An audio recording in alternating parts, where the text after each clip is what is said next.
ito. Patuloy po kami sumasumamo sa inyo, Panginoon. Ang mga puso po na nagdadalamhati sa oras na ito sa pagkawala po ng isang kapatid, isang anak, Panginoon, at isang ama, Panginoon. Patuloy po na ikaw po ang manguna magbigay ng comfort sa family po ng Buenaventura and Adriano, Lord. At muli po, ang Open Door Baptist Church of Baliwag ay nakikiramay po sa pamilya po ng Ate Ningning, ng Buenaventura family. Yung pong kamatayan ni Kuya Brian ay isang paalala po sa atin. Anong pinapaalala po nito sa atin? That one day, ikaw naman ang nakalagay dun sa kabaong na gano'n. Napakaiksi po ng buhay. Magfo-40 pa lang siya. Di ba madalas sinasabi po natin, life begins at 40. Hindi pa yung para bang sinasabi natin, parang hindi pa nagsisimula ang buhay ni Kuya Brian, ano?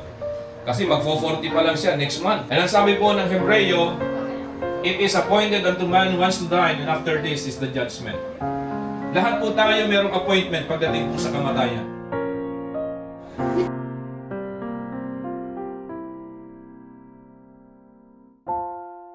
Lahat ng tiyahin niya, pinagbibigyan niya ng almost 25 pesos yung binigay niya, tinapay sa bawat isa sa amin.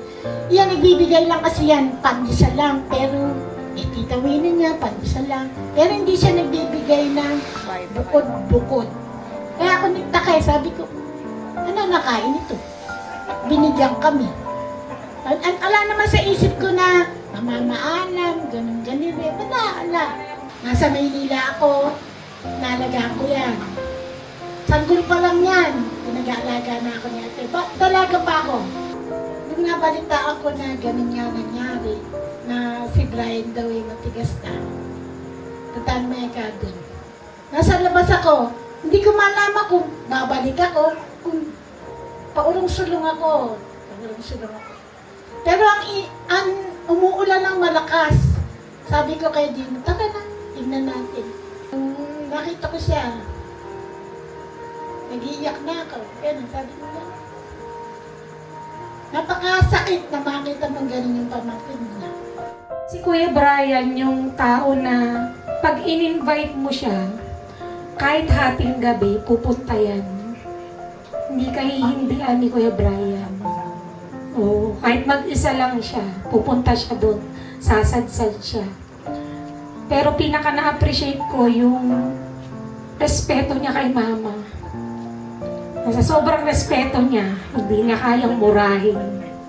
Nakita ko yun. Na kahit anong sabihin sa kanya ni Mama, kahit galit na galit siya, wala siyang sasabihin pangit. Yun yung sobrang appreciated ko sa kanya. Alam kong masaya na siya na kung saan siya naroon ngayon. Kasi yung kapatid ko na yan para ding lipat ng bahay. So ngayon, na-permi na siya na sa tunay niyang tahanan. Sa totoo lang, mamimiss namin siya. Lalo ako, lagi ako inaalaskan. Kasi hindi mo alam yung bukas, kung ano yung mangyayari. Kausap mo lang ngayon, mamaya wala.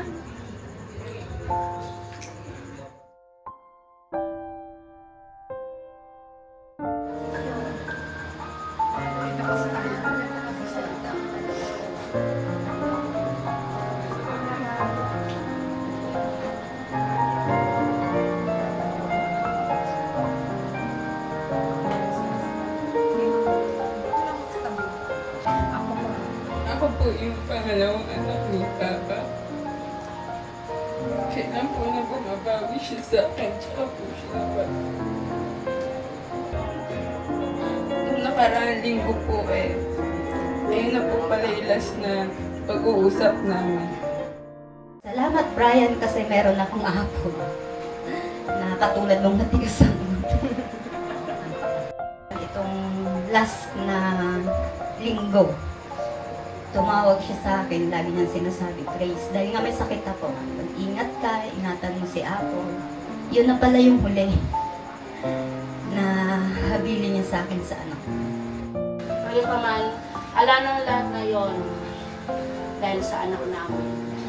Yun lang. Thank you sa lahat ng pumunta Kahit wala ako sa posisyon para magpasalamat, nandyan si mama, nandyan si ate. Pero thank you pa rin. Dahil pinakita niyo kung yung, ano ba, yung love niyo sa kanya. Kahit nga ganun si Parog, ganun si Boyong, deep inside, mabuti siyang tao. Love. Good evening.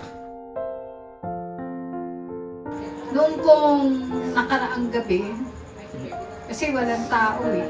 Unang araw yata yun. Meron pong dumalo na ilang kaibigan niya. Sa sarili ko po nagtanong ako, wala bang kaibigan tong anak ko? Kasi konti lang yung pumunta, siguro hindi pa nila alam. Pero nung pag 3 days, talaga napakaraming tao. Yung mga ka-eskwela pa niya sa Mariano Ponce High School, nagpunta rito. Sabi ko ganun sa kanya, sabi ko ganun, nakakatuwa naman. Dahil kahit high school na, nakikilala pa niya yung kaklase niya, si Brian. Nagtataka nga ako, bakit akong nanay o mga tiyahin niya, hindi siya nagsabi na malala na yung nararamdaman niya. At dito sila lahat ngayon, mga apo ko, mga nanay nila. Andito sila lahat. Andito sila lahat.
lumikha ng tao mula sa alabok.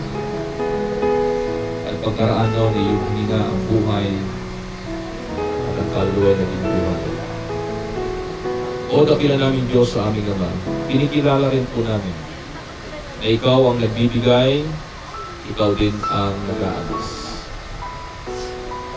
Ang lahat ng bagay ay may kapanahunan. Panahon ng buhay, panahon ng kamatayan. Lahat ng pangyayari sa buhay namin may kapanahunan. One day, Panginoon, darating man sa amin ang kamatayan, meron kaming pag-asa that one day, kami rin, Panginoon, ay iyong bibuhayin na nagmuli. Katulad ng inyong naranasan.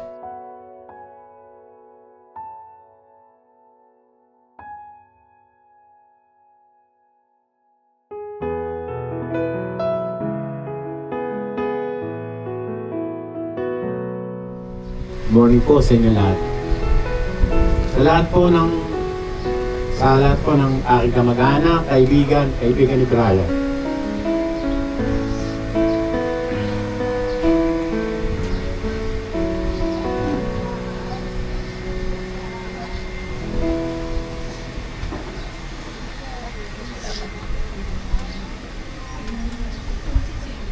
Kami po ay lubos na nagpapasalamat sa inyo lahat.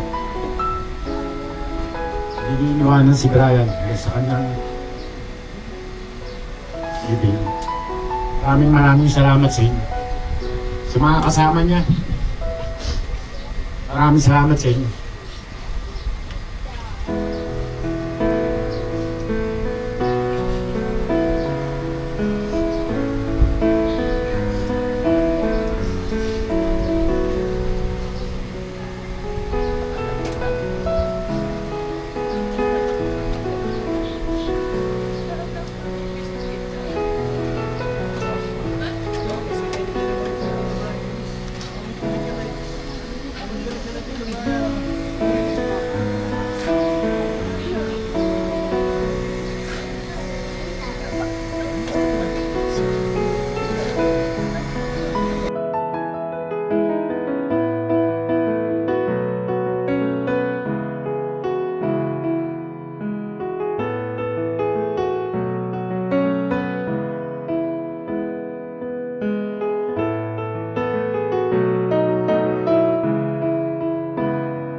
Kuya Bayan daw.